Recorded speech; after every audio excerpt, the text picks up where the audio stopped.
गुरुर्ब्रह्मा गुरुर्विष्णू गुरुर्देव महेश्वरा गुरुर्साक्षात् परब्रह्म तस्मै श्री गुरुवे नमः तस्मै श्री गुरुवे नमः।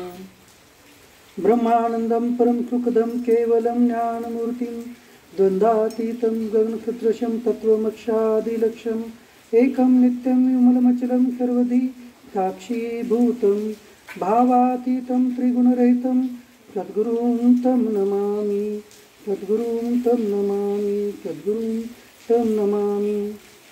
शान्ताकारं भुजङ्गशयनं पद्मनाभं सुरेशं विश्वाधारं गगनसदृशं मेघवर्णं शुभांगं लक्ष्मीकान्तं कमलनयनं योगिभिः अर्ध्यानगम्य वन्दे विष्णुं भवभयहरं सर्वलोकैकनाथं। यं ब्रह्मा वरुण इंद्र रुद्रमरुता स्तुन्वन्ति देवैस्तवैर्वेदे काङ्गपदक्रमोपनिषदर गायन्ति यमकामदा ध्यानावस्थित तद्गतेन मनसा पश्यन्ति यं योगिनो यशान्तं न विदुखुराकुरगणा देवाय तस्मै नमः देवाय तस्मै नमः देवाय तस्मै नमः। ओम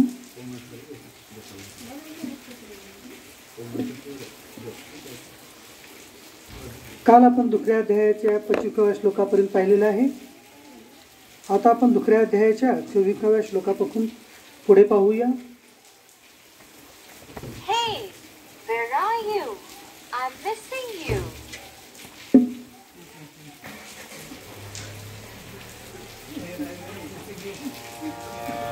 अथ जनं नित्यजातं नित्यमृतं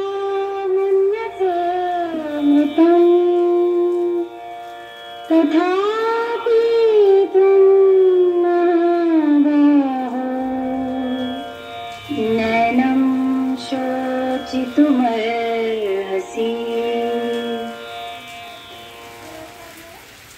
या दुसऱ्या अध्यायातील 26व्या श्लोकात भगवंत म्हणत आहेत की यदि तू इस आत्मा को नित्य मराठी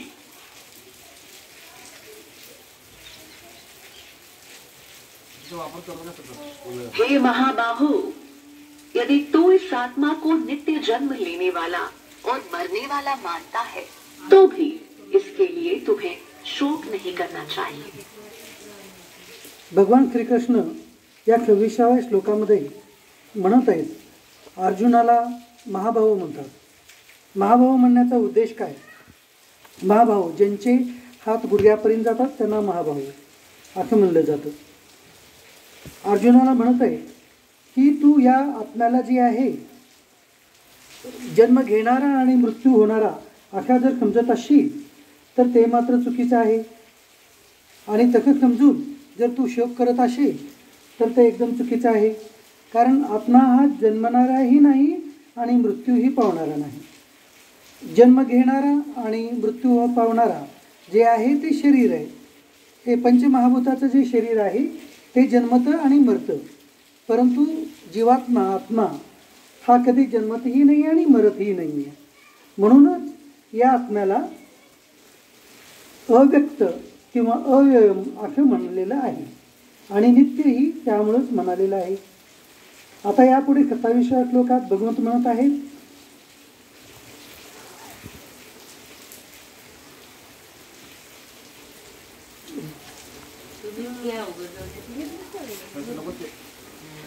जातस्य हि ध्रुवो मृत्युद्रवं जन्म मृतस्य च तस्माद् परिहारार्थे न त्वं शोचितुमर्हसि। कारण असे म्हणल्यास त्यानुसार जन्माकाळीलाचा मृत्यू निश्चित आहे आणि मेलेल्याचा जन्म निश्चित आहे, म्हणून या उपाय नसलेल्या गोष्टीविषयी तू शोक करणं योग्य नाही। आता अर्जुनाला भगवान सांगत आहे, जर तू आखर समजत असशील की आत्मा हा जन्मतो आणि मरतो आखा जर तू मानलास तरी सुद्धा मग जे जन्मत आहे तो मरणार आहे, या न्यायानं सुद्धा कोणत्याही कारणानं शोक करणं हे उचित नाही। म्हणजे तू शरीराला जर जन्मणारा आणि मरणारा समजत असेल तर ते योग्यच आहे, परंतु तू चुकीचं जरी समज करून बसला असशील की आत्माही हाही जन्मतो आणि आत्माही मरतो तर त्या चुकीच्या समजतेप्रमाणे सुद्धा त्या जरी चुकीची समजूत जरी तू बाळगला तरी सुद्धा त्या समजुतीप्रमाणे शोक करणं योग्य नाही. कारण की तुझ्याच म्हणण्याप्रमाणे जो जन्मतो तो मरतो. मग तू जर आत्मा जन्मणारा आणि मरणारा म्हणत असेल तर ते सुद्धा शोक करणं तुझं उचित नाहीच आहे. इकडेच आहे. म्हणून कोणत्याही कारणानं शोक करणं म्हणजे दुःख करणं हे योग्य नाही. अखे इथे भगवान श्रीकृष्ण अर्जुनाला सांगत आहे. म्हणजे दुःख जे आपण करतो ते दुःख करणं हे कसं चुकीचं आहे हे इथं भगवान सांगत आहेत. शोक म्हणजे दुःख हे कोणत्याही प्रकारे जरी केलं तर ते उचित नाही असं भगवंताचं म्हणणं आहे. यापुढील 28 श्लोकामध्ये भगवंत म्हणत आहेत अव्यक्तादिनी भूतानी व्यक्त मध्यानी भारत अव्यक्त निदानी व तत्र का परिदेवना. Where are you? हे अर्जुना, I'm missing you.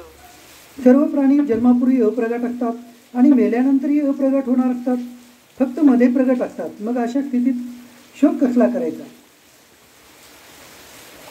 सर्व प्राणी हे जन्मापूर्वी अप्रगट राहतात. म्हणजे जन्म होण्याच्या पूर्वी कुणाचंही अस्तित्व नाही आहे आणि नंतर जन्म घेतल्यानंतर मधल्या काळामध्ये तेवढं अस्तित्व आहे.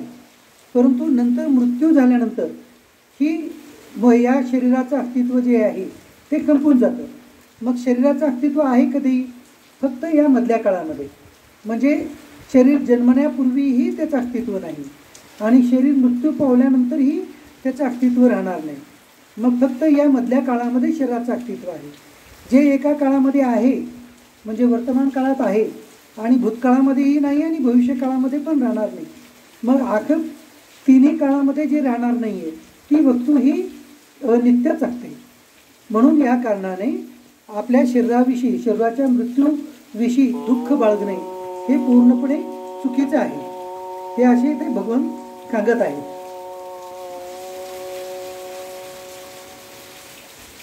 यापुढील 29व्या श्लोकामध्ये भगवान श्रीकृष्ण अर्जुनाला म्हणत आहेत की आश्चर्यवत पश्यती कच्चिदेनं आश्चर्यवत वदती तथा चन्य आश्चर्यवत चनं अन्य शृणोती श्रुत्वा अपि यनं वेद न च यव कश्चित. म्हणजे काय पहा आता भगवान श्रीकृष्ण काय म्हणत आहे. एखादा महापुरुष या आत्म्याला आश्चर्याप्रमाणे पाहतो. म्हणजे एखादा महात्मा व्यक्ती जो आहे तो तत्वज्ञान करून घेऊन या आत्म्याला आश्चर्याप्रमाणे पाहतो. आश्चर्याप्रमाणे पाहतो म्हणजे काय की हा आत्मा जो आहे जसा आहे तसा तो जाणतो म्हणून त्याला आश्चर्याप्रमाणे पाहतो असं म्हणलेलं आहे. म्हणजे आत्माचे गुण आणि ह्या शरीराचे गुण एकमेकांच्या विरोध आहे. आत्मा हा न जन्मणारा जीवात्मा कायमस्वरूपी अमराका आहे अविनाशी आहे आणि शरीर मात्र विनाशी आहे मृत्यू पावणारा आहे. हे आत्म्याचे आणि या शरीराचे गुण जे आहेत ते एकमेकाच्या विरोध आहेत. मग आत्मा आहे अविनाशी गुणाचा आणि हे शरीर हे विनाशी गुणाचं. म्हणून अशा प्रकारे या आत्म्याला जाणून एखादा महात्मा आश्चर्याप्रमाणे त्याला पाहतो आणि तसाच एखादा दुसरा महापुरुष या आत्म्याचे जे आहे त्याचे आश्चर्याप्रमाणे वर्णन करतो. म्हणजे कसं आपण आता ज्याप्रमाणे इथे वर्णन पाहत आहे त्याप्रमाणे भगवान वेदव्यासांनी सुद्धा अनेक उपनिषदामध्ये 108 उपनिषदामध्ये या आत्म्याचं वर्णन केलेलं आहे. त्याच्यानंतर शरीराचं वर्णन जे आहे शरीर हा जन्मतो आणि मरतो याप्रमाणेच त्याचं शरीराचं वर्णन आहे. म्हणून त्याला आत्म्याला जो जाणणारा आहे तो आत्म्याचं वर्णन आश्चर्याप्रमाणे करतो आणि आत्म्याला आश्चर्याप्रमाणे पाहतो असं म्हणलेलं आहे. म्हणजे आत्म्याचं वर्णन करणं आणि हे सुद्धा एक आश्चर्यजनकच आहे आणि आत्म्याला पाहणं हे सुद्धा आश्चर्यजनकच आहे. आत्म्याला पाहणं हे नेत्रदृष्टीने नाही आहे तर आत्म्याला ज्ञानदृष्टीने आणि आत्मदृष्टीने पाहावं लागतं. म्हणजे आपण जसं एकमेकांच्या शरीराला पाहतो त्या पद्धतीने आत्म्याला मात्र पाहणं हे या डोळ्यांनी पंचमहाभूतांनी शक्यच नाही. आत्म्याला हे जे पाहणं आहे हे या पंचमहाभूताच्या डोळ्याच्या पंचमहाभूतापासून बनलेल्या बुद्धी अंतकरण याच्या पलीकडे आत्मा आहे. म्हणून आपण आत्म्याला या अंतकरणाने मन बुद्धीने सुद्धा जाणू शकत नाही आहे. त्याचं जितकं काही आपण वर्णन करू, वर्णन ऐकू, त्याच्याही पलीकडेच आत्मा आहे. म्हणून आत्म्याचं वर्णन अचिंत्य असं केलेलं आहे. आता काही जण तर असं होतं की आत्म्याला जाणून सुद्धा जाणल्यासारखं होत नाही आहे. म्हणजे जाणून ऐकूनही त्याला जाणणं हे शक्य नाही आहे. आता यापुढील 29व्या श्लोकामध्ये भगवंत म्हणत आहेत की देही नित्यमवध्य अयम देहे सर्वस्य भारत तस्मात् सर्वाणि भूतानि न त्वं शोचितुं महर्षी. हे अर्जुना, हा आत्मा सर्वाच्या शरीरात नेहमीच अवध्य असतो. म्हणून सर्व प्राण्याच्या बाबतीत तू शोक करणे योग्य नाही आहे. आत्म्याचं वध करणं शक्य नाही आहे. अर्जुनाला हे रणांगणावर उपदेश दिला जात आहे. म्हणून अर्जुनाला सांगताना भगवान श्रीकृष्ण अर्जुनाला सांगत आहेत की हा आत्मा जो आहे तो प्रत्येकाच्या शरीरामध्ये अवध्य आहे. अवध्य म्हणजे याचा वध करणं शक्य नाही आहे. तू जरी या रणांगणावर कुणाचा वध जरी करण्यास सक्षम असशील तर ते वध तू फक्त आणि फक्त शरीराचाच करण्यास सक्षम आहे, परंतु आत्म्याचं करणं शक्य नाही आहे. म्हणून इथं आत्म्याला अवध्य असं भगवंतानी म्हणलेलं आहे. म्हणून या कारणाने आत्मा हा अवध्य आहे, त्याचा वध होऊच शकत नाही. म्हणून तू आत्म्याच्या बाबतीत शोक करणं तुला योग्य नाही आहे असं भगवान श्रीकृष्ण या श्लोकामध्ये सांगत आहेत. आता यापुढील 31व्या श्लोकामध्ये भगवान श्रीकृष्ण अर्जुनाला त्याचं क्षात्र धर्म सांगत आहेत. स्वधर्ममपि चावेक्ष न विकंपितो महर्षी धर्म्यार्थी युद्धात श्रेय अन्यत क्षत्रियश्च न विद्यते. तसेच स्वतःचा धर्म लक्षात घेऊनही तू भीता कामा नाही, कारण क्षत्रियाला धर्माला अनुसरून आखलेल्या युद्धाहून दुसरे कोणतेही कल्याणकारक कर्तव्य नाही आहे. अर्जुन हा जन्माने क्षत्रिय होता, त्यामुळं क्षत्रियाला हे जे आहे ते आपल्या धर्माच्या रक्षणात आणि राष्ट्राच्या रक्षणामध्ये युद्ध करणं हे त्यांच्यासाठी कर्तव्य आहे. म्हणून तू तुझ्या क्षात्र धर्मानुसार हे युद्ध करणं हे तुझं कर्तव्य आहे. म्हणून तू तुझ्या धर्मानुसार युद्ध कर. या युद्धाला तू घाबरू नको आणि कुणाचा शरीराचा वध करण्यासाठी सुद्धा तू घाबरू नको असं अर्जुनाला उपदेश करत आहे. आणि आपल्यासाठी म्हणजे उपदेश आहे, आपल्या आपल्या जन्मकर्माप्रमाणे आपल्याला जे आपण कर्म करणं गरजेचं आहे ते आपण करणं अवश्य आहे, ते करणं टाळू नये. ह्या असा उपदेश आपल्या सर्वांना भगवंतानी अर्जुनाच्या योगे सांगितलेला आहे. आता जे कोणी असे क्षत्रिय लोक जे आहेत ते असं युद्ध प्राप्त झालेलं करतात, त्यांना काय प्राप्त होतं ते अर्जुनाला या 32व्या श्लोकामध्ये भगवंत सांगत आहेत. यदृच्छया चोपपन्नम स्वर्गद्वारम अपावृतम सुखिना क्षत्रिया पार्थ लभंते युद्धमिदृशम. हे पार्था, आपोआपच समोर आलेले उघडलेले स्वर्गाचे दारच असे हे युद्ध भाग्यवान क्षत्रियांनाच लाभते. आता भगवान श्रीकृष्ण अर्जुनाला सांगत आहे, हे पार्थ. पार्थ म्हणजे पृथा कुंतीचा पुत्र म्हणून पार्थ म्हणलेला आहे. हे जे तुला युद्ध लाभलेलं आहे, तुझ्या समोर आलेलं जे हे युद्ध आहे ते म्हणजे तुला हे स्वर्गाचं उघडलेलं असं दारच समज. कारण तुला 2 प्रकारे याचा फायदा आहे. जर तू या युद्धामध्ये जर मृत्युमुखी पडला तर रणांगणावरती तू मृत्यू पावल्यामुळे तुला अनायासेच स्वर्गाची प्राप्ती होईल. कारण रणांगणावरती जे कोणी मृत्यू पावतात त्यांना स्वर्गप्राप्ती होते, ते जरी कोणत्याही पक्षातील असतील तरीसुद्धा. म्हणून अर्जुनाला भगवान श्रीकृष्ण सांगत आहेत, तू क्षत्रिय असल्या कारणाने तू जर रणांगणावर मृत्यू पावला तर तुला स्वर्गाचीच प्राप्ती होणारी आहे. परंतु जर तू समज विजय प्राप्त केला तर तुला स्वर्गासारखं हे कुरुवंशाचं जे राज्य आहे, हस्तिनापुराचं राज्य आहे, ते तू राजा होशील. युधिष्ठिर जरी राजा असतील तरी तू ह्या सेनेचा सर्वार्थाने सेनापती तूच राहशील, म्हणून याचा तू राजा होशील असं भगवंताचं म्हणणं आहे. आता यापुढील 33व्या श्लोकामध्ये भगवान अर्जुनाला सांगत आहेत, जर तू हे युद्ध नाही केला तर तुला काय होईल हे भगवान श्रीकृष्ण सांगत आहे. आता चेत्वमं धर्मं संग्रामं न करिष्यसि तत् स्वधर्ममच कीर्तिमच हित्वा पापम अवाप्यसि. भगवान म्हणत आहे, जर तू हे धर्मयुक्त युद्ध केले नाही तर स्वधर्म आणि कीर्ती गमावून पापाला जवळ करशील. आता जर अर्जुनाने जर युद्ध तू नाही केला तर तुला हे जे युद्ध आहे तुझ्या क्षत्रिय धर्मामुळे तुला आपोआपच प्राप्त झालेले आहे. परंतु हे जर तुझ्या धर्मानुसार प्राप्त झालेलं युद्ध जर तू नाही केलास तर तू स्वर्गाचं द्वार जे आहे मृत्यू पावल्यानंतर प्राप्त होऊ शकतं, ते पण तुला मिळणार नाही. किंवा जर तू युद्धच नाही केलास तर तुला विजय पण प्राप्त होणार नाही. म्हणजे दोन्हीही गोष्टी तू मुकशील. म्हणजे स्वर्गही मुकशील आणि तुझा इथला पृथ्वी तलावरचा हा जे विजय प्राप्त करून जे तू हे हस्तिनापुराचे राज्य भोगणार होतात ते पण मुकणार आहे. म्हणजे तू स्वर्गही मुकशील आणि हे पृथ्वीचे राज्य पण मुकशील. म्हणून हे अर्जुनाला दोन्ही युद्ध न केल्यामुळं तुझा तोटाच आहे हे अर्जुनाला भगवान सांगत आहेत. म्हणजेच या श्लोकावरून आपल्याला काय लक्षात घ्यायचं आहे, आपण जर आपलं जन्मकृत आणि कर्मकृत जे आपल्याला कर्तव्य प्राप्त झालेले आहे ते जर आपण नाही केलो तर आपल्याला आपलं ह्या इहलोकातील जे सुख आहेत त्यालाही आपण गमावून बघू आणि स्वर्गामध्ये किंवा परलोकामध्ये जे आहे तिथं सुख भेटणारे सुद्धा आपण गमावून बघू असं इथे भगवान सांगत आहेत.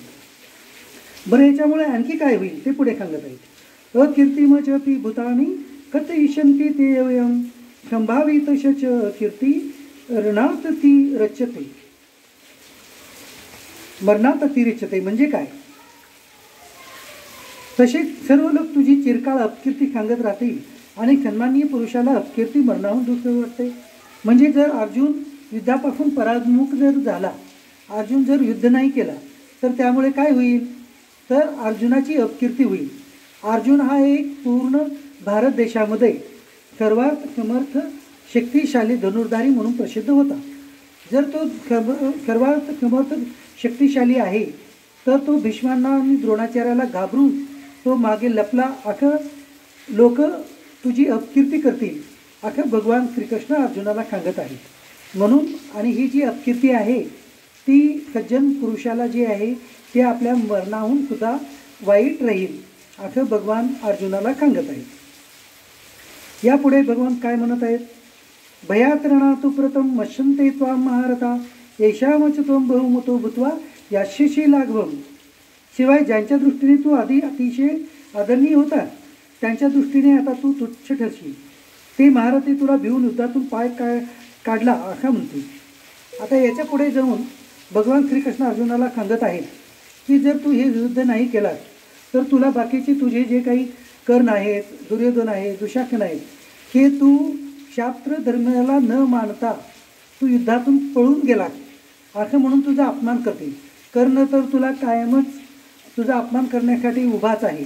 तो तुला म्हणेल हा युद्धातून पळून गेलाय. तुला कोणीही म्हणणार नाही की तुला युष्यात प्राप्त झालं, तू भीष्मांना कसं मारायचं किंवा द्रोणाचार्याला कसं मारायचं हे तुला दुःख उत्पन्न होऊन तू गेला हे तुझं कोणीही मान्य करणार नाही. तुला उलट म्हणतील की अर्जुना तू पळून गेला आम्हाला पाहून. कर्ण म्हणेल मला पाहून तू पळून गेला, दुर्योधन म्हणेल मला पाहून तू अर्जुन पळून गेला असंच तुला म्हणतील आणि तुझी अपकीर्ती करतील.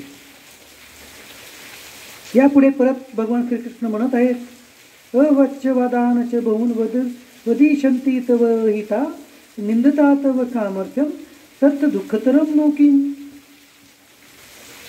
तुझे शत्रू तुझ्या सामर्थ्याची निंदा करीत तुला पुष्कळशे नको नको ते बोलतील. याहून अधिक दुःखदायक काय असणार नाही. यापुढे जाऊन जे शत्रू लोक आहेत ते तुझ्या सामर्थ्याची निंदा करतील. निंदा करतील म्हणजे काय, तुला नको असे ते पुष्कळशे वचन बोलतील. याच्यामुळे काय होईल, तुला ते दुःखदायक वाटून त्यामुळे तुला ते अपमानच वाटेल. म्हणून तो युद्ध करणं हे उचितच आहे असं भगवान श्रीकृष्ण अर्जुनाला इथं सांगत आहे आणि आपल्याला सांगत आहेत की आपण आपल्या कर्तव्य जे आहे ते करणं गरजेचं आहे. मग हे कर्तव्य जर आपण केलं किंवा अर्जुनाने जर ते युद्धाचं कर्तव्य जर केलं तर त्यांना काय प्राप्त होईल ते आणि परत सांगत आहेत. हातो वा प्राक्षशिक वर्गम जित्वा वा भोक्षक्षयमही तस्मादुत्तिष्ठ कोणतेय युद्धाय कृत निश्चया. त्या अर्जुना तू जर या युद्धात मारला गेलास तर स्वर्गाला जाशील आणि युद्धात जिंकलास तर पृथ्वीचे राज्य भोगशील. म्हणून या अर्जुना तू युद्धाचा निश्चय करून उभा राहा. परत या श्लोकामध्ये भगवान श्रीकृष्ण अर्जुनाला सांगत आहेत, जर तू युद्धा मृत्यू पावलास तर स्वर्गाला जाशील आणि युद्ध जिंकशील तर ह्या परत पृथ्वीचं राज्य भोगशील. म्हणून तू निश्चय करून त्या युद्धाला उभा राहा. बरं, हे युद्ध कसं करायचं ह्याचंही एक लौकिक किंवा आपल्याला कर्म आपण कसं करायचं हे इथं भगवान सांगत आहेत.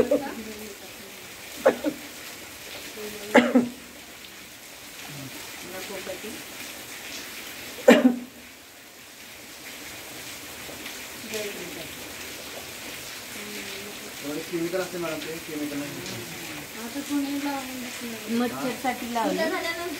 चित्र आता युद्ध कसं करायचं किंवा आपण आपले कर्तव्य कसं करायचं हे भगवान त्या 38व्या श्लोकात सांगत आहेत. सुख दुःखे कमे कृत्वा लाभालाभो जयाजयो ततो युद्धाय विजयशिवम नैव पापमोप्याशेषी. जय पराजय, फायदा तोटा आणि सुख दुःख समान मानून युद्धाला तयार हो. अशा रीतीने युद्ध केले तर तुला पाप लागणार नाही. भगवान श्रीकृष्ण अर्जुनाच्या योगे आपणालाच उपदेश करत आहेत. ते सांगत आहेत की आपण आपलं कर्म करताना त्याच्यामध्ये आपला फायदा होणार आहे की तोटा होणार आहे याचा विचार न करता, किंवा तिथं आपल्याला सुख प्राप्त होणार आहे का दुःख प्राप्त होणार आहे याचा विचार न करता आपले जे कर्तव्य कर्म आहेत ते आपण करत राहायचं. आणि अर्जुनाला तिथं त्या रणांगणावरती कर्तव्य कर्म होतं फक्त युद्ध करणं. म्हणून अर्जुनाला सांगत आहेत की तू तुझं युद्ध करणं हे जे कर्तव्य आहे ते तू जय पराजयाचा विचार न करता, त्याच्यापासून सुख प्राप्त होईल का दुःख प्राप्त होईल याचा न विचार करता तू तुझं युद्ध कर असं अर्जुनाला सांगत आहेत. आणि आपल्याला सांगत आहेत की आम्ही सर्वजण आपले जे कर्तव्य कर्म आहेत ते त्या कर्मापासून आपला फायदा होणार आहे का तोटा होणार आहे याचा विचार न करता, आणि ते कर्तव्य कर्म केल्यानं आपल्याला सुख प्राप्त होईल का दुःख प्राप्त होईल याचा विचार न करता आपण आपले कर्तव्य कर्म करत राहायचं आहे. म्हणून त्याला भगवंताने म्हटले सुख दुःखे क्षमे कृत्वा लाभालाभो जयाजय. म्हणजे सुख असेल दुःख असेल त्याच्यामध्ये समानच भावना ठेवायची. लाभ असेल विजय असेल पराजय असेल, जय असेल पराजय असेल, त्याच्यामध्ये आपण समानच भावना ठेवायची. हे या श्लोकामध्ये भगवंतांनी सांगितलेलं आहे. या पुढील श्लोकामध्ये भगवान हा विचार कुठल्या योगाने सांगितला ते सांगत आहे. यशाते अभिहिता कांते बुद्धिर्योगे त्रिमां शृणु बुद्ध्या युक्तो यया पार्थ कर्मबंधम प्रहर्षाशी. हे पार्था, हा विचार तुला ज्ञानयोगाच्या संदर्भात सांगितला आणि आता कर्मयोगाविषयी ऐक. ज्या बुद्धीने युक्त झाला असता तू कर्माचे बंधन चांगल्या प्रकारे तोडून टाकले. भगवान श्रीकृष्ण ह्या पूर्ण भगवद्गीतेमध्ये मुख्यतः 3 योगाचा उल्लेख करत आहे. एक पहिला आहे ज्ञानयोग, दुसरा आहे कर्मयोग आणि तिसरा आहे भक्तियोग. तर आता आपण जे श्लोक पाहिले या दुसऱ्या अध्यायामध्ये 11व्या श्लोकापासून ते आत्तापर्यंत म्हणजे 38व्या श्लोकापर्यंत जे आहे भगवंतांनी हे जे ज्ञान आपल्याला सांगितलेलं आहे, अर्जुनाला सांगितलेलं आहे, अर्जुनाच्या योगे आम्हा सर्वांना सांगितलेलं आहे. हा कुठल्या योगाचे आहे? आपण आत्तापर्यंत जे पाहिलं हे ज्ञानयोगाच्या संदर्भाने हे ज्ञान सांगितलेलं ज्ञान आहे.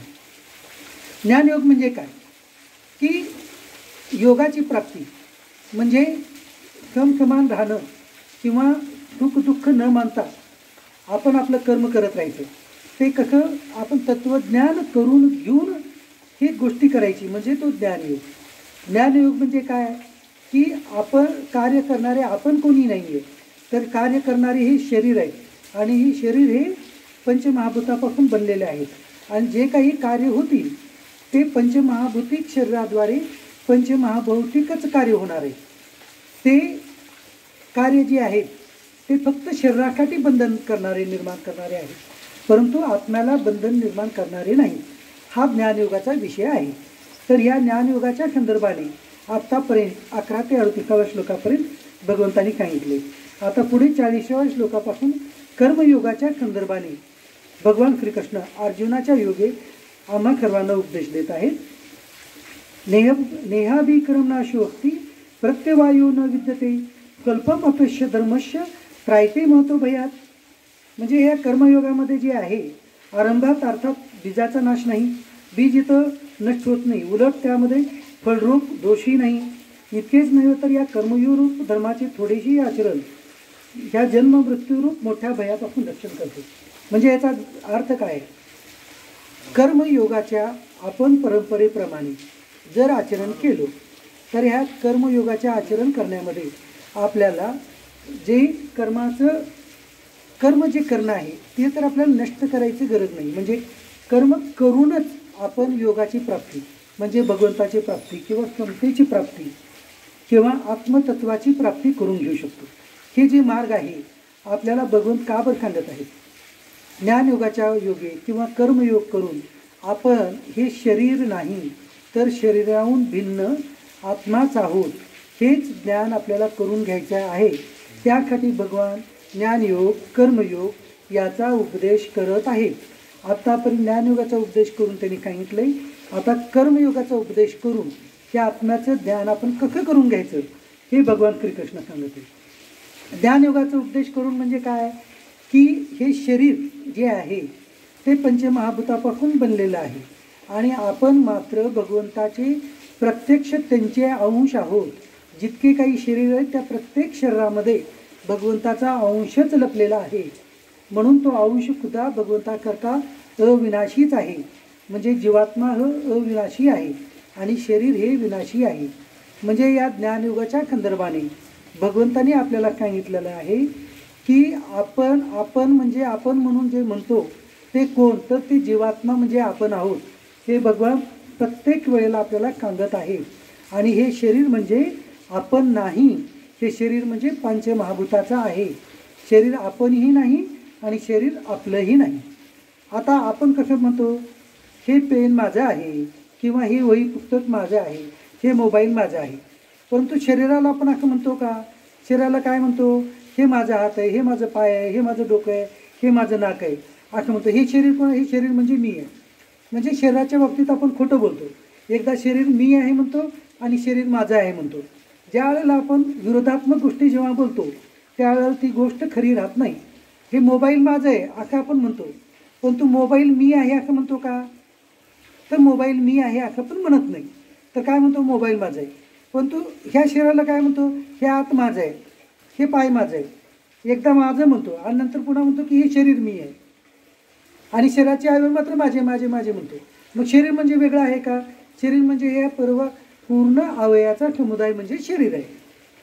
मग शरीर मी आहे आणि माझं आहे हे दोन्ही पण म्हणतो. दोन्ही म्हणतो म्हणजे हे अनित्य आहे, हे खोटं आहे म्हणून आपण असं बोलतो. परंतु तेच मृत्यू पावल्यानंतर मात्र आपण म्हणतो ते शरीर जे आहे ती बॉडी त्या व्यक्तीची येत आहे. म्हणजे आपण ओळखतो की ती बॉडी जी आहे ती बॉडी म्हणजे ती व्यक्ती नाही हे आपल्याला कळतं. हेच ज्ञानयोगाच्या योगी आपल्याला कळून घ्यायचं आहे की हे शरीर मी नाही आणि माझंही नाही, मी पण नाही माझं पण नाही. मग शरीर कुणाचं तर असेल, कुणाचं आहे? मग ते पंचमहाभूताचं आहे. ते कसं आहे हेच आपल्याला पुढे आणखी पुढच्या अध्यायात सांगतील. आता आपण कर्मयोगाचं जे आचरण आहे ते आपण पुढे पाहू. कर्मयोगाच्या नुसार आता भगवान श्रीकृष्ण 41व्या श्लोकामध्ये काय सांगत आहेत ते पाहूया. व्यवसायात्मिका बुद्धिरेखेह गुरुनंदन बहुशाखा हि अनंतच्च बुद्ध्यो अव्यवसायिनाम. आता भगवान श्रीकृष्ण या श्लोकामध्ये आपणाला जे आहे निश्चयात्मक बुद्धी किंवा व्यवसायात्मक बुद्धी याच्याबद्दल वर्णन करत आहे. बरं, मग हे व्यवसायात्मक बुद्धी किंवा निश्चयात्मक बुद्धी म्हणजे काय? हे अर्जुना, या कर्मयुगात निश्चयात्मक बुद्धी एकच असते. निश्चयात्मक बुद्धी एकच असते. परंतु अस्थिर विचार असणाऱ्या अविचारी कामनायुक्त माणसाच्या बुद्धी खात्रीने पुष्कळ फाटे फुटलेल्या व असंख्य असतात. आता आपण थोडक्यात पाहूया व्यवसायात्मक बुद्धी किंवा त्यालाच निश्चयात्मक बुद्धी असं म्हणलेलं आहे. बरं, मग आता ह्याचा अर्थ काय? व्यवसायात्मक बुद्धी किंवा अनिश्चयात्मक बुद्धी हे आपण पाहू. वेदांत शास्त्रातला विषय आहे. आता याच्यामध्ये 2 शब्द आहेत. व्यवसायात्मिका बुद्धी म्हणजे पहिला शब्द आला त्याच्यामध्ये व्यवसाय, दुसरा आत्मिका आणि तिसरा शब्द आला बुद्धी. 3 शब्द आले.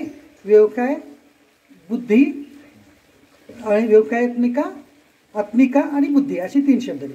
आणि त्यालाच किंवा मध्ये मध्ये व्यवसायात्मिका बुद्धीलाच काय म्हणलेलं आहे? निश्चयात्मिका बुद्धी. निश्चयात्मिका बुद्धी याच्यामध्ये परत 3 शब्द आले. निश्चय, दुसरा शब्द काय? आत्मिका आणि तिसरा शब्द बुद्धी. निश्चयात्मिका बुद्धी म्हणजे 3 शब्द आले. व्यवसायात्मिका बुद्धी किंवा निश्चयात्मिका बुद्धी हे दोन्ही पर्यायवाची शब्द आहेत. आता याचा आपण अर्थ बघू.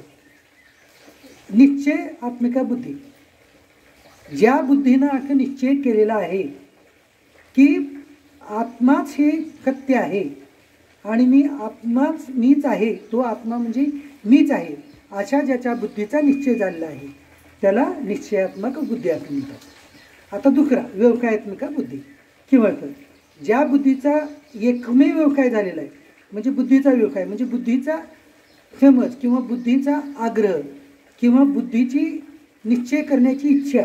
व्यवसाय म्हणजे इथं आपण काम करून तो व्यवसाय असं म्हणतो. तर त्या योगे याला शब्द व्यवसाय म्हणलेला आहे. म्हणजे बुद्धीनं एक व्यवसाय ठरवून घेतला आहे. काय ठरवून घेतला आहे की हे शरीर म्हणजे काय आणि आत्मा म्हणजे काय, हे ज्या शरीरानं ठरवून घेतलेलं आहे. म्हणजे एकच व्यवसाय ठरवून घेतला आहे तो की ही बुद्धी काय आहे किंवा हे मन काय आहे, हे अंतःकरण काय आहे आणि आत्मा काय आहे आणि हे शरीर काय, याचं विभागीकरण करून मला कळूनच घ्यायचं. अखं ज्याच्या बुद्धीचा निश्चय झालेला आहे त्याला व्यवसायात्मिका बुद्धी किंवा निश्चयात्मिका बुद्धीचा महापुरुष म्हणतात. अखं या श्लोकाचा तात्पर्य. मग आता 2 शब्द कळालं. एक काय, ज्याच्या बुद्धीचा एकमेव व्यवसाय झालेला आहे, निश्चय झालेला आहे की मी कोण आहे, मी आत्मस्वरूपच आहे, हे जाणून घ्यायचं ज्यानं ठरवलेलं आहे त्याचं म्हणजे हे अध्यात्माच्या मध्ये जे महापुरुष आरूढ होतात त्यांची ही निश्चयात्मिका बुद्धी असते असं भगवंतांचं सांगणं आहे. मग आता व्यवसायात्मिका बुद्धी म्हणले, मग त्याचप्रमाणे अव्यवसायात्मिका बुद्धी असेल. मग अव्यवसायात्मिका बुद्धी काय, म्हणजे व्यवसायात्मिका बुद्धी एक, त्याच्या विरोधात जी आहे ते अव्यवसायात्मिका बुद्धी म्हणजे त्याच्या विरोध. आता हे श्लोकामध्ये आहे ते आपण श्लोक पाहू आणि नंतर त्याचा अर्थ पाहू. यामिमां पुष्पितां वाचम प्रवदन्त्य विपक्षिता वेदवादरता पार्थ नान्य दक्तिवादिना कामात्मना स्वर्गपरा जन्म कर्म फलप्रदाम क्रिया विशेष बहुलां भोगेश्वर गतिं प्रति भोगेश्वर प्रसक्तानां तया परत चेतकां व्यवसायात्मिका बुद्धी समाधो न विद्यते. आता आपल्याला या श्लोकामध्ये जे आहे इथे हे 3 श्लोक आहेत, म्हणजे 42 ते 44 असे 3 श्लोक आहेत. ह्याच्यामध्ये काय वर्णन केलं आहे, याच्यामध्ये अव्यवसायात्मिका बुद्धी, अव्यवसायात्मिका बुद्धी किंवा अनिश्चयात्मिका बुद्धी याचं वर्णन केलेलं आहे. अनिश्चयात्मिका बुद्धी म्हणजे काय, आता थोडक्यात याचा अर्थ जर समजायचं म्हणलं, अनिश्चयात्मिका बुद्धी आपण जे संसारामध्ये या प्रपंचामध्ये जे करत आहोत, मला हे पाहिजे, मला स्वर्ग पाहिजे, माझ्या कामना येत, मला आता घर झालं, पुढे गाडी पाहिजे, गाडी झाली, मला दुसरं जमीन पाहिजे, दुसरा प्लॉट पाहिजे, हे जे म्हणणं आहे हे म्हणजे अनिश्चयात्मिका बुद्धी. निश्चयात्मिका बुद्धी आणि अनिश्चयात्मिका बुद्धी म्हणजे काय, तर अनिश्चयात्मिका बुद्धी म्हणजे आपण वेगवेगळ्या गोष्टीची आकांक्षा ठेवून त्या गोष्टीची प्राप्ती करून घेण्यासाठी जे आपण पूर्ण उठल्यापासून ते झोपेपर्यंत जे प्रयत्नाची पराकाष्ठा करत राहतो, जे आपण पैसे कमवणं आहे, जन्म हे करणं आहे, आता आज मी इतके पैसे कमवलो, उद्या आणखी कमवू, आता मी लखपती झालो, पुन्हा करोडपती होऊ, पुन्हा अब्जाधीश होऊ, अशी जी कामना, किंवा आज आपण एक घर घेतलं, पुन्हा दुसरं प्लॉट घेऊ, पुन्हा इतके जमीन घेऊ, आता 10 एकर जमीन आहे, पुन्हा 50 घेऊ, पुन्हा 100 एकर घेऊ, अशा ज्या बुद्धीचा निश्चय दररोज नवीन नवीन होतो, हे निश्चय होणं म्हणजे अनिश्चयात्मिका बुद्धी. याला काय म्हणायचं, अनिश्चयात्मिका बुद्धी. परंतु त्याच्या विरोधातलं काय सांगितलं मी, निश्चयात्मिका बुद्धी.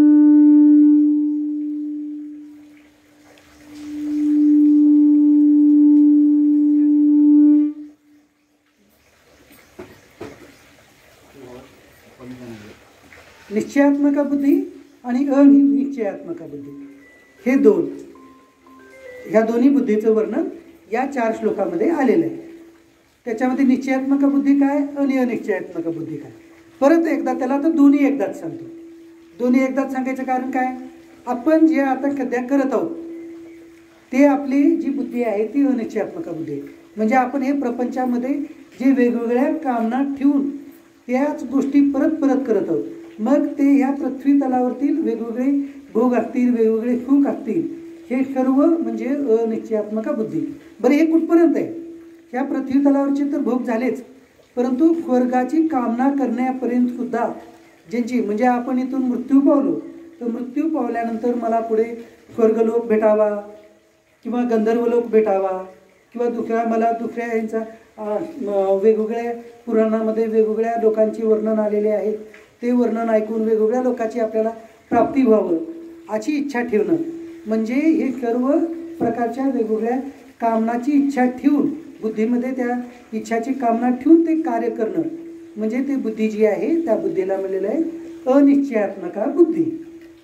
परंतु ज्या बुद्धीनं असा निश्चय केला आहे की मला आत्मा काय आहे, अनात्मा काय आहे, हेच मला कळून घ्यायचं. आत्मा म्हणजे काय आणि अनात्मा म्हणजे काय. आत्मा म्हणजे माझं स्वरूप किंवा परब्रह्म परमात्मा किंवा भगवंताचं जे अंश आहे ते ह्या प्रत्येक शरीरामध्ये आरूढ झालेलं आहे आणि ते अंश म्हणजेच मी आहे.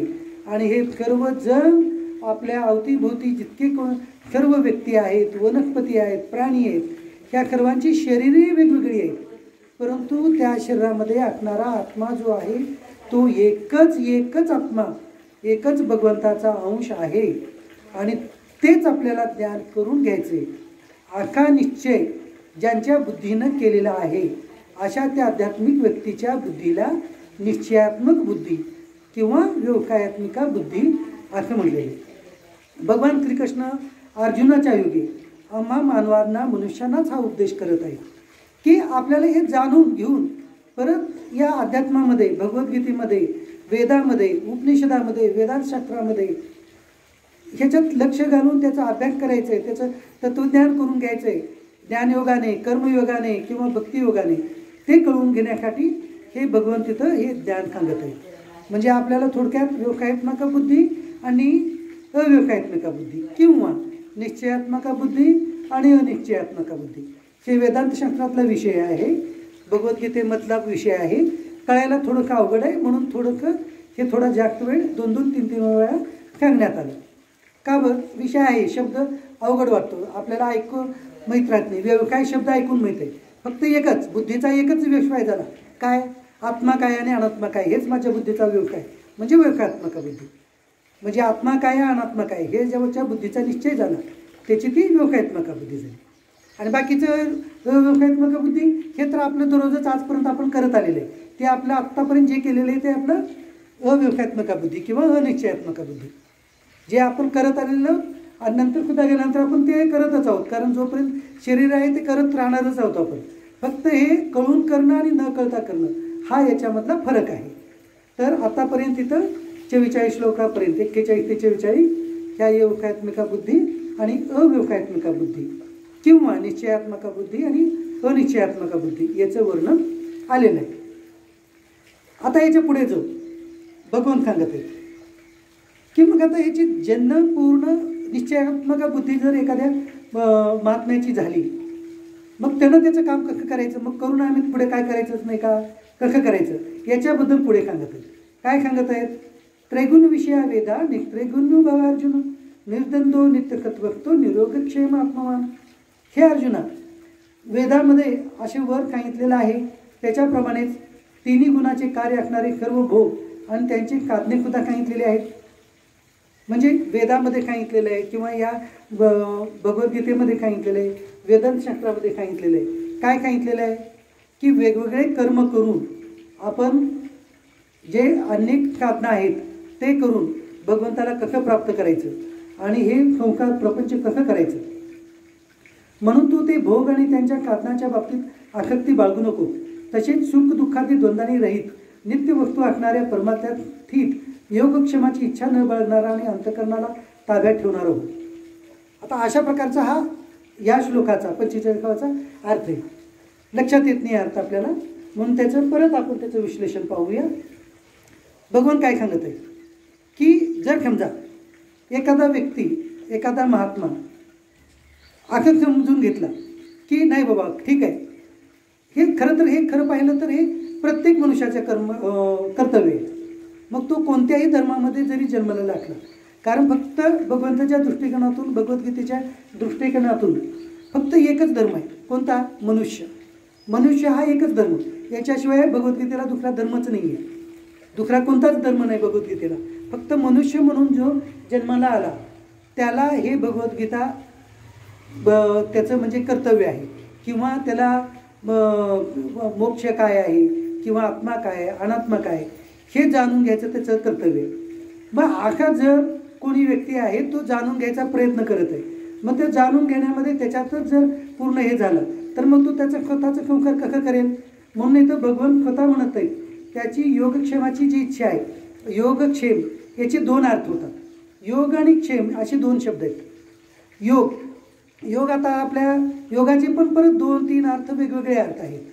जसं की योगशास्त्रामध्ये वेगळा अर्थ आहे, या भगवद्गीतेमध्ये त्याचा वेगळा अर्थ आहे. भगवद्गीतेमध्ये काय अर्थ आहे? भगवद्गीतेमध्ये योग म्हणजे आपल्याला काय, तर 3 प्रकारचे योग मी सांगितलं. तर का हे योग म्हणजे क्षमता प्राप्त करून घेणं. म्हणजे योग म्हणजे असा मार्ग की ज्या मार्गाद्वारे आपण सर्व प्राणीमात्रामध्ये एक समान दृष्टी ठेवण्याची दृष्टी प्राप्त करतो, ते म्हणजे योग. मग आता ते समान दृष्टी प्राप्त करण्याचे मार्ग कोणते? तर ते मार्ग आहे ते कर्म, भक्ती आणि ज्ञान. म्हणून त्याला म्हणलं कर्मयोग, भक्तियोग आणि ज्ञानयोग. म्हणजे हे मार्ग आहेत ते. म्हणजे जेव्हा आपण ज्ञानानं कळून घेऊ, समान दृष्टी ज्ञानानं प्राप्त करून घेऊ, तेव्हा तो ज्ञानयोग झाला. जेव्हा आपण कर्म करून सर्वामध्ये समान दृष्टी प्राप्त करून घेऊ, तेव्हा तो कर्मयोग झाला. भगवंताची भक्ती करून आपण त्या भक्ती मार्गाद्वारे समान दृष्टी सर्व प्राणीमात्रामध्ये करून घेऊ, तेव्हा तो भक्ती मार्ग झाला. असे हे 3 मार्ग आहेत. मग अशा मार्गामध्ये जर कोणता व्यक्ती गेला तर त्याची योगक्षेम म्हणजे त्याच्या पूर्ण ह्याची काळजी मी स्वतः घेतो असं भगवंताचं म्हणणं आहे.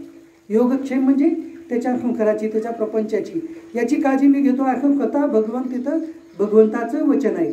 निर्योगक्षेम आत्मवान, अशा आत्म्याने जो करणारा किंवा त्याचं तत्वज्ञानाची प्राप्ती करून घेणारी, योग मार्गाची प्राप्ती करून घेण्याची इच्छा ठेवणारा, अशा त्या निश्चयात्मक बुद्धीच्या त्या महात्म्याची योगक्षेमाचं कर्तव्य त्याचं पार पाडायचं हे काम माझं आहे असं म्हणून भगवंतानं म्हटलेलं आहे या 45व्या श्लोकामध्ये. हा झाला आपल्या प्रपंचाच्या दृष्टिकोनातून पहिला अर्थ. आध्यात्मिक दृष्टिकोनातून त्याचा अर्थ योगक्षेम काय होतो. योग मार्ग म्हणजे ज्या मार्गाने तो महात्मा भगवंताला प्राप्त करून घेण्याची इच्छा किंवा आत्मज्ञान करून घेण्याची इच्छा ठेवलेला आहे, त्या मार्गाला ते कायमस्वरूपी त्या महात्म्याच्या बुद्धीमध्ये आरूढ करून ठेवतात. म्हणजे ज्या मार्गाचा जो भक्त असेल त्या भक्ताला त्या मार्गाचीच त्याला परत तेच पुरावे, ग्रंथाचे पुरावे किंवा वेगवेगळ्या खंताची पुरावे किंवा वेगवेगळ्या त्याचा अनुभव तसाच त्याला देतात. म्हणजे ज्या मार्गाचा, भक्ती मार्गाचा जर भक्त असेल तर त्याला भक्ती मार्गाचंच नवीन ग्रंथ किंवा नवीन महात्मा भेटणं आणि त्याला भक्ती मार्गातच आरूढ करणं हे भगवंत पाहतात. जर तो ज्ञान मार्गाचा जर भक्त असेल तर त्याला ज्ञान मार्गाचे ग्रंथ उपलब्ध करून दिल्या जातात किंवा नवीन वेगवेगळे संत महात्मे यांची भेट त्याला घातली जाते. अशा प्रकारे त्याला उपदेश केलं जातं. किंवा जर तो कर्मयोगाचा जर महात्मा असेल तर त्याला कर्मयोगाचे संत किंवा हे कर्मयोगाचे ग्रंथ त्याच्या याच्यामध्ये प्रपंचामध्ये किंवा त्याला प्राप्त होतात. असं हे योगक्षेमाचं अर्थ आहे. हे जे 5-6 श्लोक आहेत हे गूढ श्लोक आहेत. भगवद्गीतेमध्ये काही श्लोक इतके गूढ आहेत की त्याचा अर्थ घेण्यासाठी आपल्याला परत त्याचं अध्ययन करावं लागतं, परत ते आपल्याला जाणून घ्यायचा प्रयत्न करावा लागतो. गूढ श्लोक असे हे 5 गूढ श्लोक आहेत, जेणेकरून त्याचा अभ्यास आपल्याला परत करावा लागतो. आणि परत अभ्यास केल्यानं मग त्याला ते परत त्याचा अभ्यास केल्यानं त्याचा अर्थ आपल्याला लागतो. यापुढे आता बघून सांगत आहे, यावनर्तूद पाणी सर्वता संप्लुतोदके तावन सर्वेषु वेदेषु ब्राह्मण शिवजानता. म्हणजे काय, आता हे एका उदाहरणाद्वारे भगवान श्रीकृष्ण सांगत आहेत. जसं की सर्व बाजूने भरलेला मोठा जलाशय मिळाल्यावर लहान जलाशयाची मनुष्याला जेवढी गरज उरते तेवढीच चांगल्या प्रकारे ब्रह्म जाणणाऱ्या ब्राह्मणाला वेदाची गरज होती. आता पहा, भगवान श्रीकृष्णाने इथं एक उदाहरण घेऊन सांगितलेलं आहे. आपल्याला एखाद्या व्यक्तीला किंवा आपणाला सर्वांना पाण्याची आवश्यकता आहे. बरं, पाण्यासाठी म्हणून जर आपल्याला समजा आपल्या बाजूला प्यायच्या पाण्याचं, पिण्याच्या पाण्याचं जर एखादी पाण्याची टाकीच उपलब्ध झाली, तर मग आपण त्या पाण्याच्या नळाची इच्छा ठेवतो का? किंवा एखादा बोरची इच्छा ठेवतो का? तर एखादा बोर किंवा पाण्याचं नळ ह्याची इच्छा आपल्याला राहत नाही. का बरं राहत नाही? तर एखादी मोठी पाण्याची टाकी आपल्याला प्राप्त झाली म्हणून त्याची इच्छा राहत नाही. अशाच प्रकारे काय होतं की जो भगवंताला चांगल्या प्रकारे जाणतो, म्हणजे ब्रह्म जाणतो, अशा ब्रह्म जाणणाऱ्या व्यक्तीला ब्राह्मण म्हणलेले. आता ब्राह्मण जे जन्म, आता महाराजांना माहीत आहे ब्राह्मण हे जन्मताच ब्रह्म जाणारे राहतात म्हणून त्यांना ब्राह्मण ही संज्ञा प्राप्त झाली. मग परत अभ्यासाने किंवा उपदेशाने जे परत ब्रह्माला जाणतात. ब्रह्म म्हणजे काय? भगवंत. ब्रह्म म्हणजे काय? ब्रह्माचा अंशच आत्मा आहे. ब्रह्म आणि ब्रह्मा हे एक ईश्वर कोटीतील देव आहेत. ब्रह्म म्हणजे प्रत्यक्ष भगवंताला किंवा परमपिता परमात्म्यालाच ब्रह्म, परब्रह्म असं म्हणतात. तर ब्रह्म म्हणजे भगवंत, स्वतः भगवंत, ज्याला आपण खगुरखाकार किंवा निराकार रूपामध्ये भगवान शिव म्हणू, भगवान विष्णू म्हणू, देवी माता म्हणू, हे एकाच परब्रह्म परमात्म्याची सगुण साकार भगवंताची नावे वेगवेगळी आहेत, परंतु ते प्रत्यक्ष एकच आहेत. म्हणून आपण इथे बघून ओम नमः शिवायचा जप करू की भगवद्गीता ऐकू, हे दोन्ही एकच आहे. म्हणजे एकाच भगवंताची वेगवेगळ्या प्रकारे केलेली पूजा, म्हणजे हे एकाच ब्रह्माची किंवा परब्रह्म परमात्म्याची केलेली पूजा. म्हणून या श्लोकामध्ये भगवंतांनी सांगितले की ज्यांनी हे आत्मतत्वाचं ज्ञान केले ते त्या परब्रह्म परमात्म्यालाच जाणले, असं भगवंताचं म्हणणं आहे. बरं ठीक आहे, आता जे आता कर्म करणं आहे ते कर्म कसं करायचं, ते कर्म कसं करायला पाहिजे हे आता भगवान श्रीकृष्ण या पुढच्या श्लोकामध्ये सांगत आहेत. कर्मण्येवाधिकारस्ते मा फलेषु कदाचन मा कर्मफल हेतुर्गुमा ते संगत्व कर्माणि. भगवान श्रीकृष्ण सांगत आहेत की तुला, भगवान श्रीकृष्ण सांगत आहेत अर्जुना, तुला फक्त कर्म करण्याचाच अधिकार आहे, त्याचा फळाविषयी कधीही नाही. म्हणून तू कर्माची फळाची इच्छा करणारा होऊ नको, तसेच कर्म न करण्याचाही आग्रह धरू नको. आता भगवान श्रीकृष्ण या श्लोकामध्ये काय सांगू लागले? अर्जुनाला सांगत आहेत की युद्धाचं हे तुझं जे कर्म झालेलं आहे, युद्धरूपी कर्म तुला जे प्राप्त झालेलं आहे, ते कर्म करण्याचा तुला फक्त हा अधिकार आहे. म्हणजे युद्धाचं कर्म हे तू कर, पण त्याच्यामध्ये तुझा जय होणार आहे का पराजय होणार आहे याची तू काळजी मात्र करू नको, हे अर्जुनाला सांगत आहेत. आणि आम्हाला काय सांगू लागलेत? आम्हाला सांगू लागलेत भगवान श्रीकृष्ण की तुम्ही तुमचं जे कर्तव्य कर्म आहे ते तुम्ही करा, त्यापासून फळ प्राप्त काय होणार आहे, मला खूप प्राप्त होईल का दुःख प्राप्त होईल ह्याची चिंता न करता तुम्ही ते कर्म करा, हे भगवंताचं सांगणं आहे. म्हणजे आपल्याला भगवंताचं काय सांगणं आहे की तुम्ही कर्मफलाची इच्छा न ठेवता कर्म करत राहा. म्हणजे काय करायचं? कर्मफलाची इच्छा न ठेवता म्हणजे काय? त्याला म्हणलेलं कर्माशक्ती आणि फलाशक्ती हे दोन त्यागून करायचं. म्हणजे आता याच्यामध्ये काय? कर्माशक्ती म्हणजे मला अशा अशा प्रकारचेच कर्म करायचे, मी हे करन ते करन, दुसरं करणार नाही, म्हणजे आपल्याला जे प्राप्त झालेलं आहे ते दुसरं नाही. तर अशा प्रकारचे कर्मच मला करायचे, दुसऱ्या प्रकारचे नाही, जे आपल्याला आपल्या जन्म कर्म आणि आपल्या व्यवहाराप्रमाणे प्राप्त झालेले आहेत ते कर्म करण्याविषयी तर भगवान सांगत आहे. अर्जुनाला जसं त्याला क्षत्रिय धर्मानुसार युद्ध करणं कर्तव्य होतं, तर का आपापल्या धर्माप्रमाणे कर्तव्य कर्माप्रमाणे आपल्याला जे प्राप्त झालेलं आहे ते कर्म आपल्याला फक्त करणं काम आहे. पण त्याच्यापासून मला हेच फळ प्राप्त व्हावं, मला इतकं त्याच्यापासून फळ प्राप्त व्हावं, मला हे मिळावं असं त्याची तुम्ही इच्छा ठेवू नका, असं भगवंतानी या श्लोकामध्ये सांगितलं. म्हणजे हेच काय झालं? कर्मापासून मिळणाऱ्या फळाची इच्छा करू नका. आता पुढे काय सांगते? तसेच कर्म न करण्याचंही आग्रह धरू नको. म्हणजे मी ह्या प्रकारचंच कर्म करेन, मी दुसरं कर्म करणार नाही, माझं हे काम आहे पण मी करणार नाही, मला हेच काम आवडतं मी हेच काम करतो, अशा प्रकारची कर्माची आसक्ती ठेवून सुद्धा तू कर्म करू नको. अशा दोन प्रकार इथं या 47व्या श्लोकामध्ये भगवंतानं सांगितलं. म्हणजे कर्माची आसक्ती ठेवून पण काम करायचं नाही आणि फलाची आसक्ती ठेवून पण काम करायचं नाही. म्हणजे काय करायचं? कर्मासक्ती रहित आणि फलासक्ती रहित कर्म करणं हे आपलं कर्तव्य आहे, असं इथं भगवान श्रीकृष्णानं या 47व्या श्लोकात सांगितले. आता तेच अजून पुढे आणखी आपल्याला समजण्याच्या दृष्टिकोनातून या 48व्या श्लोकामध्ये भगवत म्हणत आहेत, योगक्त कुरु कर्माणि संगम त्यक्त्वा धनंजय सिद्ध सिद्धयो खमो भूत्वा खमत्वम योगीचते.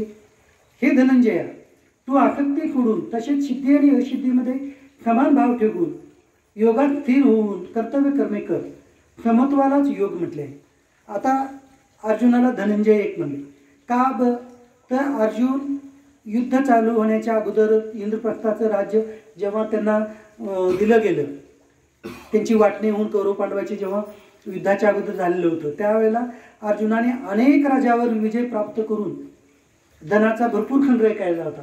म्हणून त्यावेळेला अर्जुनाला एक धनंजय हे नाव प्राप्त झालं होतं. मग म्हणून त्यांना धनंजय म्हणून पुढे सांगू लागले, काय कर अर्जुना, तू सिद्धी आणि असिद्धीमध्ये ह्या दोन्हीला क्षमन समज आणि हे क्षमान समजून तुझी बुद्धी स्थिर ठेव आणि तुझं कर्तव्य कर्म कर. म्हणजे काय करायचं? सिद्धी आणि असिद्धी म्हणजे काय? जर आपल्याला एखादं काम करून जर त्याच्यापासून आनंद प्राप्त झाला, सुख प्राप्त झालं, तर ती म्हणजे सिद्धी झाली, त्याला म्हणायचं सिद्धी. आणि असिद्धी म्हणजे काय? एखादं काम केलो आपण, त्या कामापासून आपल्याला आपलं इच्छित फल प्राप्त झालं नाही, तर उलट आपल्याला दुःख प्राप्त झालं, म्हणजे त्याच्यापासून वाईट अनुभव आला आपल्याला. आणि काही काम केल्यानं चांगले अनुभव आले, काही काम केल्यानं चांगले अनुभव आले आणि काही काम केल्यानं वाईट अनुभव आले. तर ह्या दोन्हीला क्षमानच समजायचं. म्हणजे हे काम केल्यानं मला जे आले हे माझ्या प्रारब्धानं मला प्राप्त झालं असं समजायचं. मग त्याला समजणं म्हणजे काय? त्यालाच म्हणतात क्षमत्व आणि त्यालाच म्हणतात योग. हे समान बुद्धी ठेवणं म्हणजे योग. आता योगाची व्याख्या योगशास्त्रामध्ये योग वेगळी आहे. त्याच्यामध्ये काय? त्याच्यामध्ये म्हणतात की चित्त बुद्धीचा जिथं हे केलं जातं, लय केला जातो, त्याला काय म्हणलं जातं? योग म्हणलं जातं. ही व्याख्या योगशास्त्रातली आहे. ज्या आता आम्ही प्राणायाम करताना ह्याच्यामध्ये ती व्याख्या आहे योगाची. इथे या का? तिथं इथे या. म्हणजे योगाची व्याख्या जी आहे ती 3 वेगवेगळ्या प्रकारची व्याख्या आहे त्याची. म्हणजे योगशास्त्रामध्ये हे षटशास्त्रातील योगशास्त्र एक शास्त्र आहे. त्याच्यानंतर ह्या भगवद्गीतेमध्ये योगाची व्याख्या जी आहे ते योग म्हणजे समान भाव ठेवणं, म्हणजे त्याला योग म्हणलेलं आहे. समान भाव ठेवणं किंवा समता बुद्धी ठेवणं याला योग म्हणलेलं आहे. मग आता तो आम्हाला सांगितलं की योग हे करणं किंवा समान बुद्धी ठेवणं हे 3 मार्गाद्वारे होतं. ते आत्ताच सांगितलेलं आहे मी, ज्ञानयोग, कर्मयोग आणि भक्तियोग. तर ते बुद्धी ठेवून आता इथं हा जो मार्ग सांगू लागलेत ते आपल्याला कर्मयोगाच्या मार्गाने सांगत आहेत. म्हणजे आपल्या ह्या 41व्या श्लोकापासून पुढे ह्या आत्तापर्यंत जे आहे भगवान श्रीकृष्ण अर्जुनाच्या योगे आम्हालाच उपदेश करून कर्मयोगाची सांगू लागलेत. हा कर्मयोग आहे. हे आता हे जे सांगणं आहे ना, हे कर्म आहे जे की तुम्ही आपल्याला सांगू लागलेत की मनुष्य हो, तुम्ही जे आहे तुम्ही तुमचं काम करताना तुम्ही तुमचं काम करा, परंतु काम करताना मला यशच प्राप्त होऊ द्या, मला अपयश प्राप्त होऊ नये, मला सुखच प्राप्त व्हावं, मला दुःख प्राप्त होऊ नये, अशी जे तुम्ही कामना ठेवून काम करता ते न करता तुम्ही तुमचं फक्त जे काम आहे ते योग्य प्रकारे तुमच्या ह्याच्याप्रमाणे करा, असं भगवंताचं सांगणं आहे. आणि हे काम करणं म्हणजेच कर्मयोग आहे. आणि याद्वारेच तुम्ही तुमच्या आत्म्याला जाणून घेतात आणि भगवंताला जाणून घेतात, परब्रह्म परमात्म्याला जाणून घेतात याच मार्गाद्वारे. आता हे कसं? हे पुढे होईल. म्हणजे आता त्यांनी पहिलं आचरण सांगितलं आपलं कर्मयोगाचं. काय सांगितलं? की आपण आपलं फक्त काम करत राहायचं. बघा, आपल्याला वेगळं काहीच करायचं नाही. आपलं जे काम आहे तेच करत राहायचं, वेगळं काहीच करायचं नाही. फक्त एकच आहे, तेच काम करायचं आहे. बरं, आपण इच्छा ठेवून काम जरी केलं, मला इतकं प्राप्त व्हावं, मी आता हे काम केलं, ह्याच्यापासून ₹1,00,000 प्राप्त व्हावं, मला 10 लाख हो, असं जरी इच्छा ठेवलं तरी त्याच्यापासून ₹10 मिळणार असतील तर ₹10 मिळणार आहेत. आपण लाखाची कामना करून काय उपयोग आहे का? मग भगवंताने हेच सांगितलंय, तुम्ही काम करा तुमचं, फक्त इच्छा न ठेवता करा. म्हणजे त्या फलाची इच्छा न ठेवता तुम्ही तुमचं काम करा. हे सांगणं म्हणजेच भगवंत यालाच कर्मयोग म्हणू लागले, यालाच कर्मयोग म्हणलेले. म्हणजे तुम्ही आसक्ती न ठेवता, कर्माची आसक्ती न ठेवता आणि फलाची इच्छा न ठेवता तुमचं काम करा. हे काम करणाऱ्यालाच कर्मयोग म्हणलेले. म्हणून ह्या भगवद्गीतेमध्ये अगोदर आपण ज्ञानयोग पाहिलं, आता हे कर्मयोग आहे. पुढे आणखी भक्तियोग सुद्धा येईल. असे तिन्ही मार्गाचंच ह्या पूर्ण भगवद्गीतेमध्ये विश्लेषण आहे. तर आता ह्याच्या पुढे काय म्हणतात, जख जख येईल त्याप्रमाणे आपण पाहूया. दुरे नियवरम कर्म बुद्धियोगात धनंजया बुद्धो शरण मानवीचे कृपणा फलयत्वा. या समत्वरूप बुद्धियोगापेक्षा सकाम कर्म अत्यंत तुच्छ आहे. म्हणून हे धनंजया, तू समबुद्धीतच रक्षणाचा उपाय शोध, म्हणजे बुद्धियोगाचाच आश्रय घे, कारण फळाची इच्छा बाळगणारे अत्यंत दीन होत. आता आणखी परत आता बुद्धियोग सांगितलं. मग आता बुद्धियोग म्हणजे आणखी काही वेगळं आहे का? नाही. तर ह्या कर्मयोगालाच एक पर्यायवाची शब्द बुद्धियोग आहे. कर्मयोगाचाच पर्यायवाची शब्द बुद्धियोग आहे. मग भगवान काय सांगू लागले की तुम्ही काम करताना तुमच्या ह्या बुद्धीमध्ये निश्चय करा की मला कोणत्याही कर्माचं, माझं काम करताना त्याच्या फळाची इच्छा न ठेवताच मला काम करायचं आहे. ह्या तुमच्या बुद्धीमध्ये निश्चय ठेवा. त्या योगाचा निश्चय करून तुम्ही काम करा, म्हणून त्याला बुद्धियोग म्हणले. तुमचं काम करताना तुमच्या बुद्धीचा निश्चय ठराविक करून ठेवा. काय ठेवा की मला माझं फक्त हे काम करायचं आहे, परंतु ह्या कामापासून मिळणारे मला हेच अमुकच फल प्राप्त व्हावं अशी इच्छा न ठेवता काम करणं, म्हणून त्याला बुद्धियोग म्हणले. म्हणजे कर्मयोगाचं दुसरं नाव काय झालं? बुद्धियोग झालं. मग ह्या अशा समबुद्धी, म्हणजे जिथं आपण समान बुद्धी केलो, म्हणजे कुठल्या ह्याच्यामध्ये सुख असेल दुःख असेल याच्यात समान बुद्धी ठेवलो, म्हणजे त्यालाच बुद्धियोग झालं किंवा त्यालाच कर्मफळ म्हणलं. कर्मफळाची इच्छा ठेवून जर आपण काम करू तर ते कर्मफळाची इच्छा ठेवून काम करणारे हे ह्या याच्यामध्ये भगवद्गीतेच्या दृष्टिकोनातून, भगवान श्रीकृष्णाच्या दृष्टिकोनातून ते अत्यंत दीन आहेत असं म्हणतात. दीन म्हणजे काय? तर ही इच्छा ठेवून आपण काम करू तर बरं त्याचं काय होतं हे तर आपण पाहू. मग इच्छा ठेवून जर काम केलं आणि इच्छा न ठेवता काम केलं तर त्याचा फरक काय? तर दोन गोष्टी प्राप्त होतात. इच्छा ठेवून काम केल्यानं आणि इच्छा न ठेवता केल्यानं दोन गोष्टी आहेत.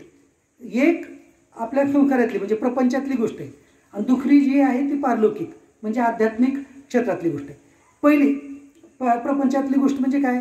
इच्छा न ठेवता जर आपण काम केलो तर काय होतं, जर आपल्या त्या कामानं जर आपल्याला इच्छित फळ जर प्राप्त झालं नाही तर त्याच्यापासून जे होणारं दुःख आहे ते आपल्याला होत नाही.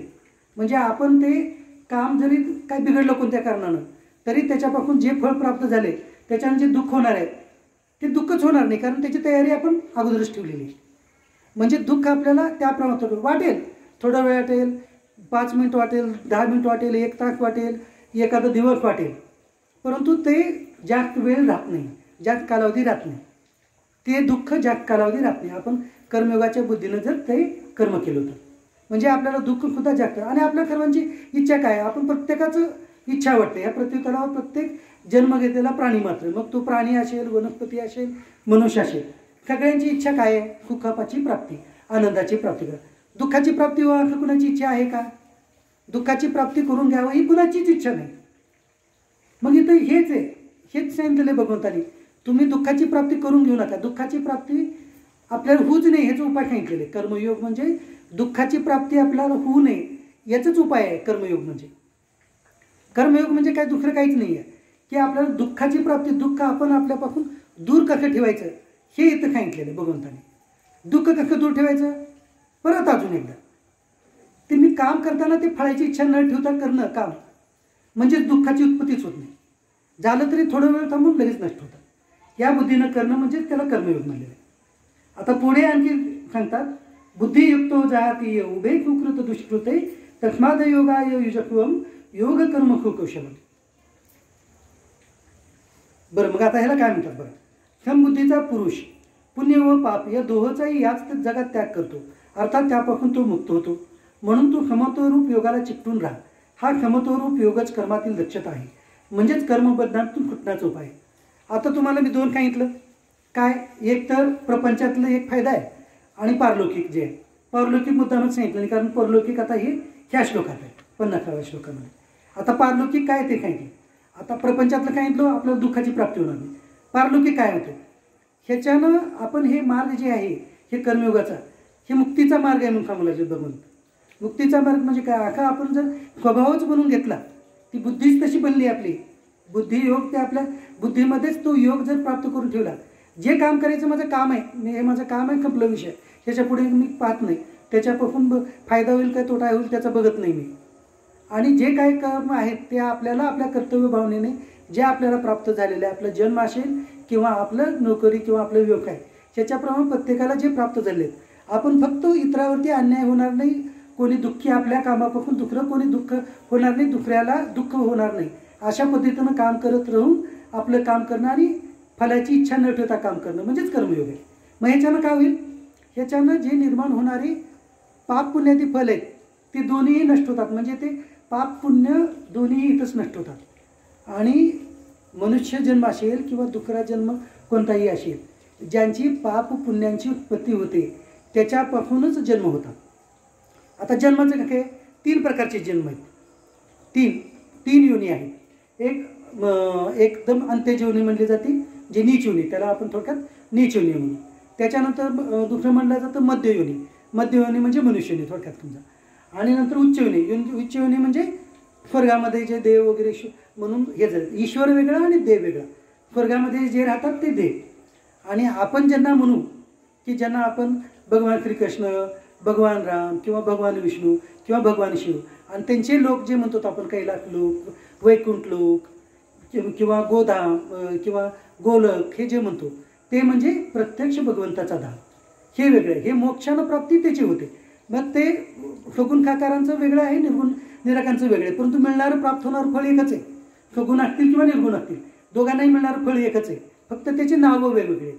मग आता आपण फक्त इथं 3 योनीच्या संदर्भानं तेवढं पाहू. म्हणजे पाप पुण्याची उत्पत्ती होऊन जन्म कसं होतं. तर ज्यांचे ठरलेलं आहे 50% समान झालं, पापाचं आणि पुण्याचं समान पारडं झालं, कोणतंही खाली गेलं नाही आणि वर चालले, तेव्हा हे मनुष्यदेह भेटतो आपल्याला. त्यावेळेला हे मनुष्यदेह भेटतं. ठीक आहे. मग खाली आलं, पाप जास्त झाले तर काय होतं, त्यावेळेला हे अंत्यजीवनीचं दर्शन. बरं, त्याच्यामध्ये पण विशिष्ट आहे. कुठलं ज्याचं जास्त आहे, म्हणजे फक्त 50%, ज्याचे 51% पाप आहेत त्याच्यासाठी काय, ज्याचं 52% आहे, ज्याचं 60% आहे, ज्याला 70% आहे, ज्याला नाही. आता हे 50%तला विषय चाललाय. मग 50%त आपण 50 ते 10% म्हणजे जास्तीत जास्त 50% आणि कमीत कमी 10% आणि कमीत कमी 1% अशा याच्यापर्यंत. जे कमीत कमी आहेत म्हणजे ज्यांचे पाप कमी आहेत ते गायीसारखी योनी प्राप्त होतात. गायीसारखं त्यांना जन्म प्राप्त होतो. त्याच्यापेक्षा थोडंसं जास्त आहेत त्यांना जे म्हणजे पापाचं जास्त आहे तर ते हिंस्त्र प्राणी जसे वाघ, सिंह हे होतात. ज्यांचे अजून थोडे कमी आहेत त्यांना हरणासारखे जन्म प्राप्त होतात.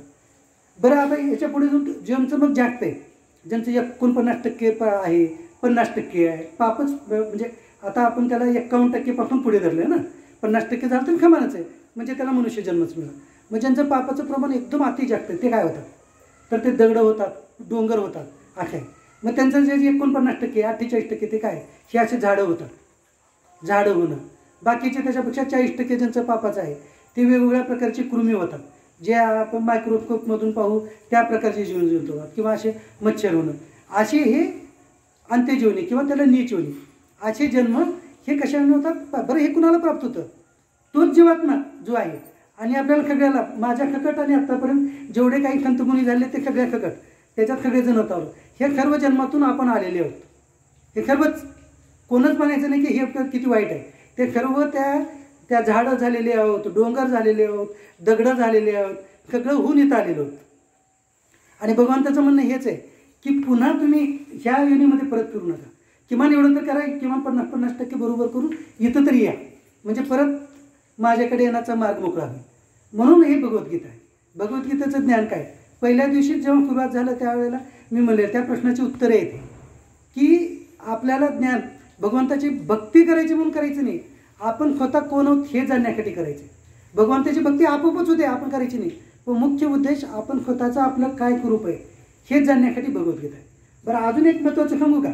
आता याच्यात सांगितलं तर विषय, म्हणजे हे माझं नाही आहे, हे वेगवेगळ्या संतांनी सांगितलेलं आहे, वेगवेगळ्या ग्रंथांमध्ये आहे, ह्या भगवद्गीतेमध्ये पण आलेलं आहे. ते श्लोक येईल जेव्हा जेव्हा आता आपण इथं आपण 18 जण आहोत, काल 15-20 जण होतो, 30-33 जण होते परवा. इथंच नाही, प्रत्येक जागी असंच होतं. कुठेही आता सांगितल्यावर तुम्हाला नवल वाटेल की हे म्हणजे अध्यात्मातली गोष्ट आहे, सर्व संत महामुनींच्या अनुभवातली गोष्ट आहे, ग्रंथामध्ये आहे. ते म्हणत राहतात की ज्यांना पाप कर्माचे फल भोगायचे आहेत ते आध्यात्मिक ह्याच्यामध्ये जिथं काही प्रवचन चालू आहे किंवा अख्खा ग्रंथ चालू आहे, महापुराण चालू आहे, त्याच्यामध्ये येऊन बसू शकत नाहीत, कारण त्यांना त्या पापाचे फळ भोगायचे आहेत. इथे येऊन बसल्यानंतर ते पापाचे फळ राशी नष्ट होत जातात. म्हणून त्यांना येऊन बघू देत नाही येते. म्हणून आपला दोष नाही येते, नाही आले तरी ते त्यांचं आहे. आणि त्यांना त्यांचं म्हणजे भगवंतानीच त्यांना प्रेरणा दिली, आपण नाही दिले ते प्रेरणा. ती प्रेरणा त्यांना भगवंतानीच दिली. तू जाऊ नको, तुला अजून पापाचे फळ भोगायचे. कारण इथं आल्यानंतर ते कमी होणार आहेत. इथं म्हणजे इथंच नाही, कुठेही आपलं कुठल्या मंदिरात चालू आहे, दुसऱ्या कुणाचं चालू आहे, कुठेही चालू आहे, नामस्मरण चालू आहे, तिथं जायला आपण इथं करून 21 माळा जप करू, 21 माळा जप करू किंवा ही भगवद्गीता ऐकू, काय ऐकू, ह्याच्यानं काय होऊ लागलेलं आहे? आपलीच प्रगती होऊ लागलेली आहे. आपली जी अधोगती आत्तापर्यंत झाली, अधोगती म्हणजे काय? हेच आत्ता जे सांगितलेलं मी, अधयोनी जी आहे त्या योनीमध्ये जन्म घेणं म्हणजे अधोगती आहे. तेच अधोगतीपासून आपण वर येणं म्हणजे ते आपल्याला मध्ययोनी. मध्ययोनी म्हणजे कोणतीही मनुष्यली, किमान इथं तरी ठेवा. बरं, किमान 50% झालं तरी इथं आलो. मग आता ठीक आहे, जास्त झाला आता याच्यापेक्षा. आमचे पुण्य 70% झाले, 80% झाले, 90% झाले, म्हणजे ते 50% मधले जास्त वाढले. तर त्यांच्यासाठी मग देवलोक सांगितलेलं आहे, त्याला स्वर्गाची प्राप्ती सांगितलेली. स्वर्गामध्ये वेगवेगळ्या प्रकारचे, मग त्यांचाही कालावधी ठरलेला आहे. आपल्या पुराणामध्ये जे जे सांगितलेलं सर्व सत्यच आहे. फक्त भगवद्गीतेमध्ये आध्यात्मिक वर्णन आहे, आध्यात्मिक, आणि त्याच्यामध्ये पुराणातून आपल्या स्वर्गप्राप्तीचे किंवा इतर लोकांचे प्राप्तीच्या दृष्टिकोनातून ते सांगितलेलं आहे. अशा प्रकारे हे भगवद्गीतेचं जे आहे ते आपल्याला आपल्यासाठी आपण स्वतः कोण आहोत, काय आहोत आणि शरीर काय आहे आणि शरीरावरून आपण भिन्न कसे आहोत हे ज्ञान करून घेण्यासाठीच हे भगवद्गीतेचं ज्ञान आहे. अशा प्रकारे आज आपले 50 श्लोक झालेले आहेत, म्हणजे 25 श्लोक आता आज आपण घेतलेले आहेत. आता आपल्याला परत आपण आतापर्यंत भगवान श्रीकृष्णाची आराधना केलो, आता भगवान शिवाची आराधना करूया. आतापर्यंत जी सेवा झाली ती सद्गुरू आणि भगवान श्रीकृष्णांच्या चरणी अर्पण करू. इथेच थांबूया. जय श्री.